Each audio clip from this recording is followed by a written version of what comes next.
جس طرح قرآن میں جہاد کا حکم ہے اور ایک حدیث کے مطابق جو جہاد کی خواہش کے بغیر مرا وہ نفاق کی موت مرا. ہاں بالکل ہے، یہ مسلم میں حدیث ہے. تو آج کے دور میں جہاد کے بارے میں ہمارے اوپر کیا حکم ہے؟ جہاد، ہم جہاد ہی تو کر رہے ہیں بھائی. یہ اتنا بڑا جہاد ہے کہ بخاری مسلم میں حدیث ہے کہ سیدنا علی کو جب خیبر کے موقع پر نبی الاسلام نے یہودیوں سے لڑنے کے لیے بھیجا، اپنے مبارک ہاتھوں سے زیرہ باندھی، ایک رات پہلے بتا دیا کہ کل اس شخص کے ہاتھ میں جھنڈا دوں گا جو اللہ اور اس کے رسول سے محبت کرتا ہے، اللہ اس کا رسول اس سے محبت کرتے ہیں. اور سیدنا علی کو جب روانہ کیا اور آپ کو بتا دیا گیا تھا کہ ان کے ہاتھوں پہ فتح ہوگی، ان کو اس وقت آشوب چشم کا مرض تھا، نبی الاسلام نے اپنا مبارک لعاب ان کی آنکھوں میں لگایا اور پھر روانہ کیا. تو اس میں الفاظ ہے، اے علی پہلے ان کو دعوت دینا، اگر تیری دعوت کی برکت سے کسی ایک شخص نے بھی اسلام قبول کر لیا تو تیرے لیے سرخ اونٹوں سے بہتر ہے. نبی الاسلام تو جہاد اور قتال کے موقع پہ بھی سب سے بڑا جہاد اور قتال یہ بتا رہے ہیں کہ آپ نے جا کے پہلے دعوت دینی ہے. تو دیکھ لیں یہ وہی کام ہے. رہا جہاد بالسیف یعنی قتال، وہ جب سے فوجیں بن چکی ہیں اب ان کی ذمہ داری ہے. حضرت عمر نے اپنے دور خلافت میں کون سی جنگ لڑی ہے؟ ضرورت ہی نہیں پڑی. حضرت علی نے حضرت عمر کے دور میں کوئی جنگ نہیں لڑی.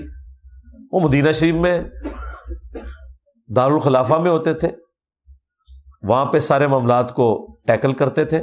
فوجیں جا کے لڑتی تھی، پھر کوفے میں باقاعدہ چھاونی بن گئی، پھر فوجیوں کی تنخواہیں مقرر ہو گئیں، ایک پراپر ایک پورا انسٹیٹیوٹ بن گیا، فوج کا بھی پولیس کا بھی، ڈاکخانے کا نظام بھی بن گیا.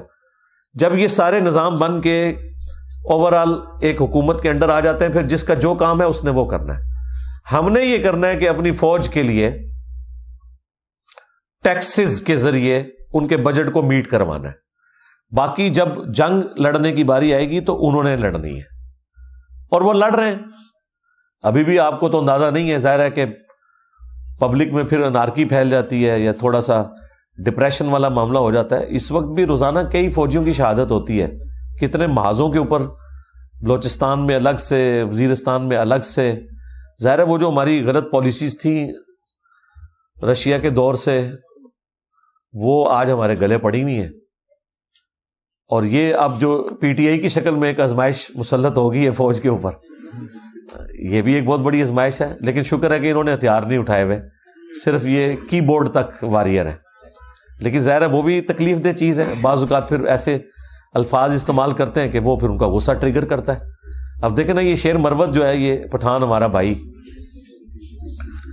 تو وہ میں 2-3 دن پہلے سن رہا تھا، وہ کہتا ہے جی ہمیں 9 مئی جیسے 10 واقعات بھی اور کرنے پڑے تو ہم کریں گے.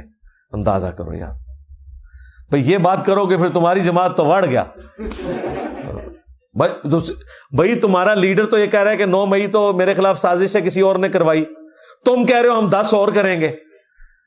تو مجھے بتائیں، عمران خان کو جب پتا چلا ہوگا اس نے تو ساری مارا ہوگا نا جیل کی دیوار کے ساتھ کہ یار مشکل سے ان کو ٹھنڈا کرتے ہیں، یہ ایک بیان داغ دیتے ہیں. خان صاحب کو سب سے زیادہ نقصان ان کے حواریوں نے پہنچایا. ان کی اپنی پالیسیز بھی ہیں، لیکن وہ اگر کوئی کہیں بیک فوٹ پہ جاتے ہیں یا پھر بیچ میں کوئی نہ کوئی آگ لگا دیتے ہیں.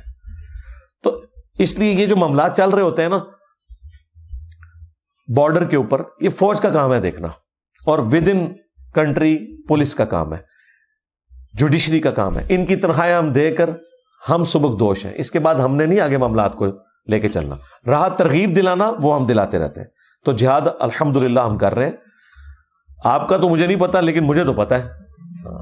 یہاں پہ اے سی والے کمرے میں جہاد اور قتال کے اوپر وی لاگ ریکارڈ کرنا، اور اس کے بعد پھر فوراً بعد بجائے فلسطین جانے کے آسٹریلیا چلے جانا ایک اگلے وزٹ کے اوپر، پھر اس کے بعد فلاں ملک میں چلے جانا، اس طرح کا جہاد کرنا تو بڑا شوق ہے.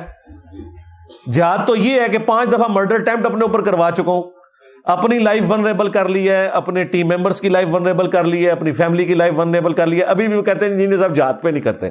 میں تو ہے ہی پچھلے 15 سال سے حالت جہاد اور قتال میں ہوں، مجھے بتائیں. اور میری تکلیف کا آپ لوگ اندازہ نہیں کر سکتے. اگر میری دشمنی کافروں کے ساتھ اس لیول پہ ہوتی تو مجھے صبر بھی آ جاتا. اگر مسلمان ایک مسلمان سے اس طرح کی دشمنی رکھتے ہیں تو یہ زیادہ تکلیف دہ چیز ہے. ہمارے مخالفین وہ ہیں کہ جنہیں ہم مسلمان سمجھ رہے ہیں اور وہ ہمیں کافر سمجھ رہے ہیں.